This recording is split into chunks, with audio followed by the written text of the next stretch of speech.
pessoal, sejam todos bem-vindos a mais uma aula de biologia aqui pelo YouTube.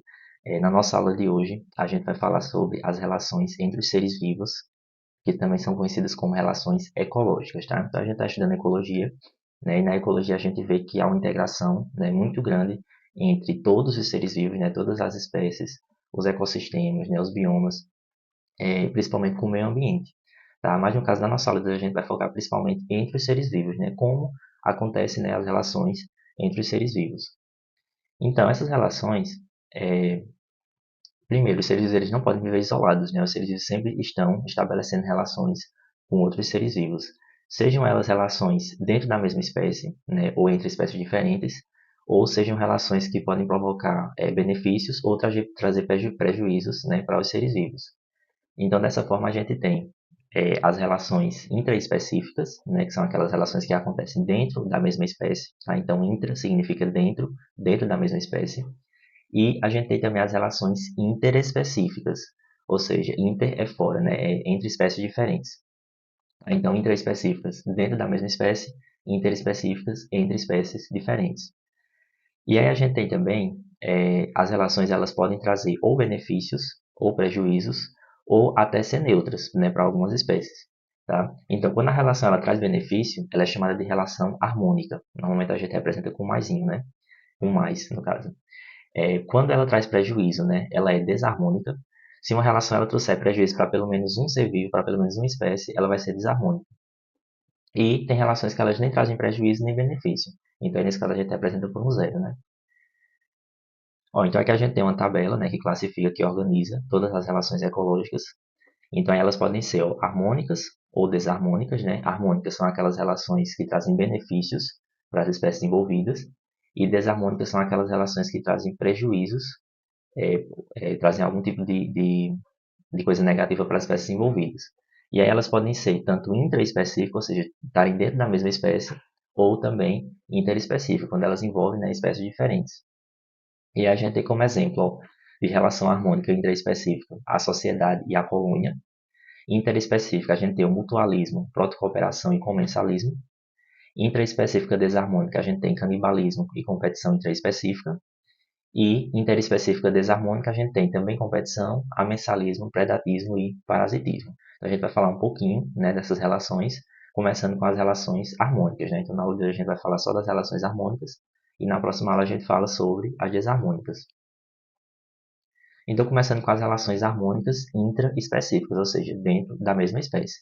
De relações harmônicas intraespecíficas, a gente tem como um primeiro exemplo, né, a chamada sociedade, né, as sociedades. O que é isso? É um conjunto, né, de organismos de uma mesma espécie, né, que estão ali numa população, que elas vão basicamente dividir, né, ali os trabalhos, os organismos daquela população vão dividir os trabalhos, e vai haver uma grande solidariedade, né, entre os indivíduos daquela população.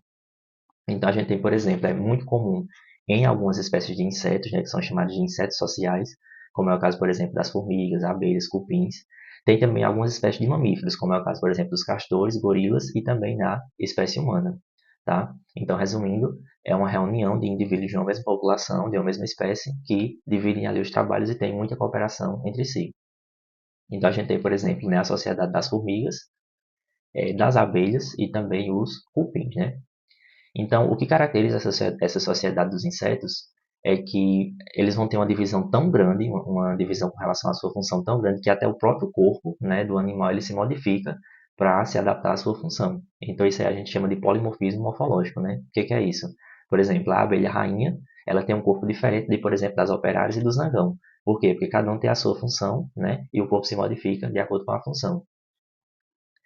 E também eles têm caixas, né? As caixas é tipo assim, o rei, rainha, soldado, operário, é, reprodutor, estéreo, enfim. Então, isso são as caixas, né, que tem dentro da sociedade dos insetos. Então, a gente tem como aí um primeiro exemplo, né, as abelhas. Nas abelhas a gente tem, ó, por exemplo, uma abelha aqui que é uma fêmea que ela consegue se reproduzir, né? Ela é fértil. Veja que ela tem um abdômen maior. E aí a gente tem as fêmeas que são estéreis, que são as operárias que trabalham, né, na colmeia. Tá? As operárias elas voam, elas fazem todo o trabalho, né? Elas produzem alimento, produzem o mel, alimentam a rainha, cuidam dos filhotes, enfim, elas fazem basicamente tudo. E aí a gente tem também aqui o zangão, né, que é o macho, essa primeira aqui é a rainha, aqui é a operária e aqui é um zangão, que é o macho. O zangão ele só aparece nos momentos da reprodução. Então, quando a rainha ela vai se reproduzir, os zangões aparecem, né? Eles se reproduzem e após isso o zangão não consegue ficar na colmeia. E aí, como ele não tem um aparelho bucal capaz de se alimentar sozinho, ele acaba morrendo, né? Então, a sociedade das abelhas só fica na colmeia as fêmeas. O macho ele não fica.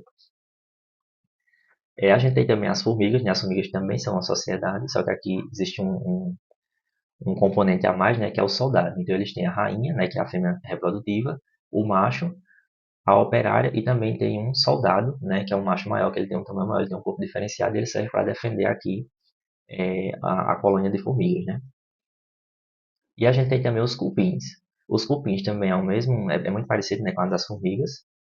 Tem o macho e a fêmea, né, que se reproduzem, que são, né, os reis e as rainhas. Tem os operários e também tem os soldados que vão defender, né, ali o cupinzeiro. Tá? O soldado ele é esse aqui, ó, que tem essa cabeça, né, maior e tem essas pinças aqui. Ele tem a função de defender, né, o cupinzeiro. Tá? Isso aqui é uma fêmea, tá? Uma fêmea quando ela está fertilizada, ela fica com um abdômen bem grande, né? Ela tem um dimorfismo corporal muito grande, ela fica com esse abdômen extremamente grande, tá? E aqui são as operárias, né, cuidando aí dela.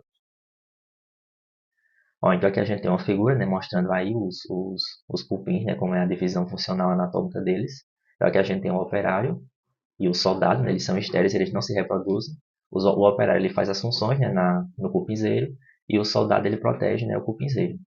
Já o rei e a rainha são, né, o macho e a fêmea que são férteis, né, que eles conseguem se reproduzir. E aí, olha só como é interessante, né, a reprodução deles. Quando o rei e a rainha eles se reproduzem, eles colocam ovos e esse ovo nasce uma lava. E aí essa lava ela pode se transformar ou num soldado, no caso aqui, né, ou num operário, ou num reprodutivo. Aí esse reprodutivo ele desenvolve asas, tá? Então se tem um determinado momento que ele desenvolve asas, ele fica alado, depois ele perde essas asas e se transforma ou em um rei ou em uma rainha. A gente tem também sociedades são muito comuns também nos mamíferos, tá certo? Como por exemplo aqui, né, no leão, na onça, suricatos, né, macacos, na própria espécie humana também. Só que aqui não vai ter muito o dimorfismo corporal, né? Basicamente eles vão ser o corpo praticamente idêntico. O que vai mudar mais é a questão de que vai ter a cooperação, né? Aliás, o que vai ser mais comum em relação às sociedades anteriores é que vai haver a cooperação, a divisão de trabalho, mas é, anatomicamente não vai mudar muito o corpo, né, do animal. Basicamente, a gente só vai ter o dimorfismo corporal básico, né, entre o macho e a fêmea, mas muito pouco. A gente tem também as colônias, né? As colônias elas são muito parecidas com a sociedade, né? São indivíduos que são da mesma população, né, da mesma espécie, que estão ali, né, cooperando. Só que a diferença é que normalmente aqui vão ser espécies que têm um sistema nervoso mais simples, ou não têm nenhum sistema nervoso, como é o caso, por exemplo, das esponjas. Ou seja, são animais pouco desenvolvidos, né, em relação aos seus órgãos, aos seus sistemas. E normalmente eles têm uma união anatômica, ou seja, eles ficam juntos ali anatomicamente em algum lugar, né? Normalmente parados, normalmente são animais sésseis, são espécies sésseis. Ou então as colônias obtêm vantagens por meio da união anatômica dos indivíduos. E é comum em animais que não têm sistema nervoso ou quando têm um sistema nervoso pouco desenvolvido, né? E aí a gente tem as colônias homotípicas ou homomorfas, também chamadas de isomorfas, e as heterotípicas, heteromorfas ou polimorfas, né? Qual a diferença? As homotípicas ou homomorfas, os indivíduos, né, daquela colônia vão ter o corpo igual, tá? Já as heterotípicas ou heteromorfas, você vai ter uma colônia onde os indivíduos são diferentes e exercem funções diferentes, né, dentro da mesma colônia. Aqui um exemplo de colônia homomorfa, né? A gente tem aqui é, esse exemplo aqui, tá certo? Esse aqui é uma hidra. Veja que todos aqui, né, são iguais, tá certo? É uma colônia de hidras e também de corais. É muito comum essas colônias nos quinidários, né? Esponjas também tem. Tá? Aqui uma de anêmonas, ó, veja que todas elas são iguais, né? A sua anatomia. Tá? E de heteromorfo a gente tem esse exemplo aqui que é bem interessante, que é a caravela, né? A caravela, muita gente pensa que a caravela ela é um animal só, né? Tipo como se fosse uma água-viva. Mas não, na verdade ela é uma colônia formada por vários organismos diferentes que exercem funções diferentes também, né? Por exemplo, essa parte aqui, ó, que tem esse balão que fica flutuando, ele é um animal. Aí aqui nesses fiozinhos que tem aqui já tem outros animais também diferentes. Então, na verdade, a caravela, ela não é um animal só, e sim vários animais que estão reunidos ali formando uma colônia, que são, no caso, né, os gonozoides, que se reproduzem, os gastrozoides, que têm a função de nutrição, e os dactilozoides, que têm a função de defesa. Relações harmônicas interespecíficas, ou seja, são relações que trazem benefícios, mas entre espécies diferentes, né? Então, a gente tem a primeira aí, que é o mutualismo, né? O mutualismo, o que é isso? são espécies que elas fazem uma associação, né, uma cooperação muito forte, de forma que a espécie não existe se não tiver nessa cooperação, é uma cooperação extremamente forte, ela não pode viver separada, tá? É chamado de mutualismo. Então, é uma relação muito profunda, é uma relação onde ambos, né, se beneficiam e não pode haver independência, né, entre os animais que compõem essa relação. Então, a gente tem como, por exemplo, né, a gente tem alguns exemplos aqui, a relação entre cupins e protozoários, né, os cupins, eles têm dentro do seu intestino, né, alguns protozoários, como é o caso, por exemplo, do triconinfa, né, que eles ajudam, né, o protozoário também ajuda o cupim, principalmente na questão de digestão, né, da madeira. Não pode ver o cupim, não pode ver sem esse protozoário. A gente tem também os mamíferos ruminantes e bactérias, tá? Então, no intestino dos ruminantes, eles têm bactérias que ajudam, né, ali a fazer o processo digestivo. Também os ruminantes não vivem sem essas bactérias, nem essas bactérias vivem sem estar, né, dentro do intestino dos ruminantes, tá? Então, é uma relação mutualística. Leguminosas, né, e bactérias. Ó, as leguminosas elas formam essas prolongações aqui, né, esses tumores aqui, e aí fica cheio de bactérias aqui que ajudam, né, a planta. Então as raízes da leguminosa têm que ter essas estruturas aqui com bactérias, elas não podem viver sem essas bactérias. Temos também os líquens, tá? Os líquens é uma relação mutualística de um fungo do tipo ascomiceto, junto com uma alga que pode ser, por exemplo, uma alga verde, né? Um clorofício. Então eles não podem viver separados. A alga não pode viver sem um fungo, nem o fungo pode viver sem a água. É tanto que alguns cientistas consideram até como se o líquen ele fosse um organismo próprio diferenciado. Não é apenas uma relação, é um organismo próprio, uma espécie própria, formada por células de fungos e de algas. Temos também as micorrizas, né? As micorrizas elas são relações entre fungos, né? Principalmente basidiomiceitos, como por exemplo os cogumelos, com as raízes de plantas, né? Então essas plantas elas não podem viver sem esses fungos, né? Se acontecer alguma mudança ambiental, por exemplo, e os fungos morrerem, normalmente a planta fica enfraquecida, né? Pode até morrer também porque ela precisa desse apoio, né, que o fungo fornece a ela. Então o fungo fornece nutrientes que a planta precisa e a planta fornece nutrientes, né, que o fungo precisa. Temos também algumas plantas, né, e os seus animais polinizadores, é uma relação mutualística muito forte, né, eles participam principalmente da polinização, da reprodução dessas plantas. Também essas plantas não podem viver sem esses polinizadores precisam, né, do alimento fornecido pelas flores dessas plantas. Tá? Então, dessa forma, é uma relação também mutualística. Tá? Então, resumindo, o mutualismo é aquela relação intraespecífica harmônica altamente forte, né, de forma que a espécie não pode ser separada daquela espécie que ela está em relação mutualística.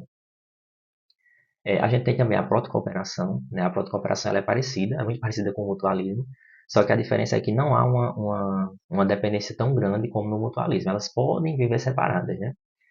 Então, há benefícios, ela gera benefícios para ambos, só que elas não é uma relação obrigatória, como é o caso, por exemplo, do mutualismo. Então, aqui de exemplo, a gente tem o paguro, né, que é uma espécie de caranguejo, e a anêmona, né? Então, o paguro ele é um caranguejo que normalmente ele pega conchas, né, de outros animais, ele utiliza essa concha, né, ele entra dentro dessa concha e fica com essa concha, e ele coloca normalmente uma anêmona em cima dessa concha, e ele fica andando, né, ali dentro da água com essa anêmona, e aí é bom para a anêmona, porque a anêmona se locomove, já que ela é um animal séssil, né, um animal fixo, e também é bom para o paguro, que fica na proteção ali da anêmona. A gente sabe que a anêmona é um quinidário, né, os quinidários eles produzem toxinas que afastam, né, vários animais. Temos também aves, né, e mamíferos. Essas aves elas comem, né, os mamíferos predam, né, os parasitas que ficam ali na pele dos mamíferos, então é uma relação boa, né, para ambos também, mas não é obrigatória. Temos também o peixe-palhaço e a anêmona, né? O peixe-palhaço ele tem uma proteção, né, na pele dele que ele consegue ficar ali dentro, né, da anêmona. É uma relação também boa para ambos.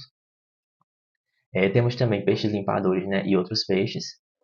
Essa relação aqui, esses peixes eles fazem uma limpeza de possíveis parasitas, enfim, de restos de alimento. Então ele ajuda tanto o peixe que está lá como também os peixes limpadores. E a gente tem também a relação aqui da formiga com o pulgão, né? Alguns livros classificam essa relação como sendo uma relação de escravagismo, né? Esclavagismo, é uma relação como se a formiga escravizasse o pulgão, mas outros não, consideram como uma protocooperação. Por quê? Porque a formiga, ela fica ali comendo, né, umas gotinhas que saem do pulgão, mas ao mesmo tempo ela protege ele contra outros possíveis predadores, como é o caso, por exemplo, da joaninha, né? Então, dessa forma, é uma relação de protocooperação. Temos também uma relação chamada comensalismo. O comensalismo, embora ele seja uma relação harmônica, ou seja, ela traz benefício apenas para uma espécie, a outra não acontece nada. Nem gera benefício, nem gera prejuízo, né? Então, por isso que ela é classificada como harmônica. Então, ela é uma relação mais, né, para uma espécie ela tem benefício e zero para outra, né? Então, normalmente, uma espécie ela vai usar a outra sem ocasionar prejuízo, mas também sem gerar benefício. E aí, de exemplos, a gente tem a foresia, né, que é quando a espécie ela utiliza outra para se transportar. Temos também o inquilinismo, que é quando a espécie ela fica, né, dentro de outra espécie. Epizoísmo, tá, que é quando um animal, né, ou alguma outra espécie utiliza um animal como suporte. Ou epifitismo, que é quando alguma espécie, uma planta, né, utiliza outra espécie como suporte, né, epifitismo. Então a gente tem um exemplo aqui, ó, a rêmora e o bodião, né? Então a rêmora e o bodião é um peixe, né? E aí a rêmora ela fica como se fosse, ela tem umas ventosas, né? E ela fica colada no bodião aí se movimentando com ele, né? Ou seja, ela usa ele para se movimentar, mas não traz nenhum tipo de benefício para ele. Mas também não perfura a pele dele, não é um parasita, né? Então isso aí é chamado de foresia, tá? Temos também o peixe-piloto e o tubarão, né? O peixe-piloto, ele é um peixe que ele fica andando, né? Nadando perto dos tubarões. Normalmente ele se alimenta de restos de alimento quando os tubarões estão se alimentando, mas não traz nenhum tipo de benefício para o tubarão, né? Então ele se beneficia sem gerar prejuízo para ele. Temos também o fieráspera e o pepino do mar, essa aqui é uma relação de inquilinismo, né? O fieráspera ele é um peixe que ele consegue entrar, né, e ficar dentro do pepino do mar. É uma relação boa para ele, porque ele fica protegido, ele se beneficia, mas o pepino é indiferente. Ele também não causa nenhum tipo de dano para o pepino do mar. Temos também aqui o caso das plantas epífitas, né, que são plantas que ficam, né, se apoiando em cima de outras plantas. Também elas se beneficiam, mas normalmente não trazem prejuízo, né, não perfuram o tronco da planta, não são plantas parasitas, né? Então, o epifitismo é um tipo de comensalismo. Então, a gente encerra a nossa aula de hoje por aqui, tá? E a gente ainda tem uma parte 2, essa aula ainda vai ter uma parte 2, que é onde a gente vai falar sobre as relações desarmônicas, né? Ou seja, aquelas relações que trazem malefícios, né, para pelo menos uma espécie dentro da relação. Tá? Então, a gente encerra por aqui, até a nossa próxima aula. Tchau!